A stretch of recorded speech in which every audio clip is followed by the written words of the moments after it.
தேடல் வாயிலாக உங்கள் அனைவரையும் சந்திப்பதில் மிக்க மகிழ்ச்சி அடைகின்றேன். இன்று தேடிக் கொண்டு வந்த விடயம் 2024 ஜனாதிபதி தேர்தலில் தனது ஆதரவு யாருக்கு என்பது குறித்து சமூக ஊடகங்களில் வெளியாகியுள்ள தகவல்கள் குறித்து முன்னாள் ஜனாதிபதி சந்திரிகா குமாரதுங்க கரிசனை வெளியிட்டுள்ளார்.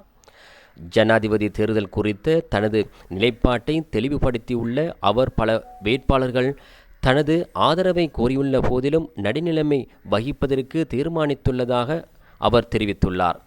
2024 ஜனாதிபதி தேர்தலில் எந்த வேட்பாளரையும் ஆதரிக்கப் போவதுமில்லை என அவர் தெரிவித்துள்ளார். எங்கள் நாட்டின் எதிர்காலம் முன்னர் ஒருபோதும் இவ்வாறான சவால்களையும் நிச்சயமற்ற தன்மையையும் எதிர்கொண்டுள்ளது என தெரிவித்துள்ள முன்னாள் ஜனாதிபதி அனைத்து வாக்காளர்களும் வாக்களிக்கும் போது நாட்டின் நிலைமை குறித்து தீவிரமாக சிந்திக்க வேண்டும் என அவர் தெரிவித்தார். நாங்கள் தனிநபர்கள் குறித்து சிந்திக்கக்கூடாது. ஒவ்வொரு வேட்பாளரும் முன்வைத்துள்ள திட்டங்கள் குறித்து சிந்திக்க வேண்டும்.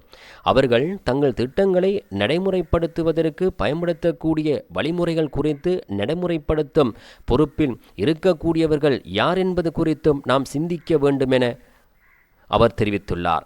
நிறைவேற்ற அதிகார முறை ஒழிப்பிற்கு முன்னுரிமை கொடுக்க வேண்டுமென தெரிவித்துள்ள அவர் கல்வி, விவசாயம், சிறு விவசாயிகள், சிறிய நடுத்தர தொழில்துறையினர், தோட்டத் தொழில்துறை, சுற்றுலாத்துறை, சர்வதேச வர்த்தகம் போன்ற துறைகளுக்கான கொள்கைகளுக்கும் முன்னுரிமை வழங்க வேண்டுமென அவர் தெரிவித்துள்ளார்.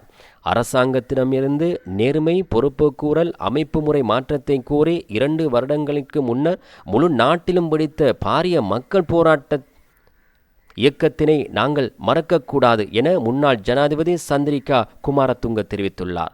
மீண்டும் ஒரு தேடல் வாயிலாக உங்களை சந்திக்கின்றேன். நன்றி.